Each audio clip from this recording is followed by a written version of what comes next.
নির্বাচনের বিষয়ে বিলম্ব করার যে কোনো কৌশল জনগণ প্রত্যাখ্যান করবে। নতুন রাজনৈতিক শক্তির যদি উদয় হয় আমরা স্বাগত জানাবো। বাংলাদেশে বর্তমানে ফ্যাসিবাদ বিরোধী যে ঐক্য, জাতীয় ঐক্য এবং গণ ঐক্য গড়ে উঠেছে, সেটার রাজনৈতিক সংস্কৃতি হিসেবে চর্চা করাটাই আমাদের জন্য এখন প্রধানতম চ্যালেঞ্জ হওয়া উচিত। এবং আমি মনে করি এর অন্যথা হলে ফ্যাসিবাদ আবার মাথাছাড়া দিয়ে উঠতে পারে। যে কোনো কৌশল অবলম্বন করে বা যে কোনো বাহানায় গণতান্ত্রিক সিস্টেমে যাওয়ার বা নির্বাচনের বিষয়ে বিলম্ব করার যে কোনো কৌশল জনগণ প্রত্যাখ্যান করবে।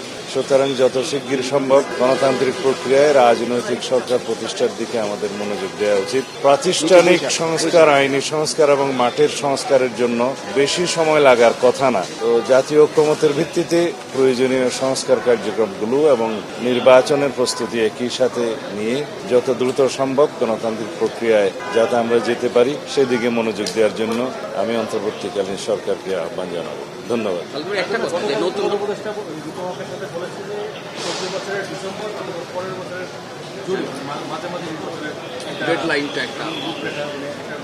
সেটা একটি ধারণা, কিন্তু সংশ্লিষ্ট সকল মহল রাজনৈতিক দলসমূহের সাথে আলোচনা করে একটি নির্দিষ্ট রুটম্যাপ দেওয়াই হবে উত্তম কাজ। এমনি ভাষা একটি সময়ের ধারণা দেয়া, এটা আমার মনে হয় না যে সকল পক্ষকে সন্তুষ্ট করতে পারবে। এবং সঠিকভাবে সকল পক্ষের সাথে আলোচনা করে একটি রোডম্যাপ প্রদান করাই হবে ওনার জন্য সবচেয়ে জরুরি কাজ। গণতান্ত্রিক পরিবেশে এবং বাংলাদেশের এই অবস্থায় নতুন রাজনৈতিক শক্তির যদি উদয় হয় আমরা স্বাগত জানাবো। তবে সেটা যেন কিংস পার্টি টাইপের এবং সরকারি সহযোগিতায় না হয়ে তারা সুষ্ঠু ধারায় রাজনৈতিক প্রক্রিয়ার মধ্যে জন্মগ্রহণ করে, সেটাই ভালো।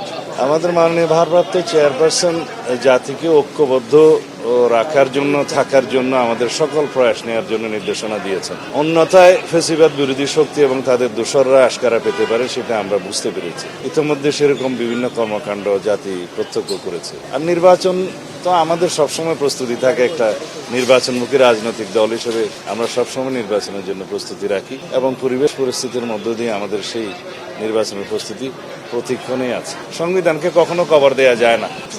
আমরা যে রিপাবলিক, সেই রিপাবলিক এবং যে সংবিধান এখন আছে সেটার পরিবর্তন সংশোধনই হবে আমাদের জন্য সর্বোত্তম পন্থা।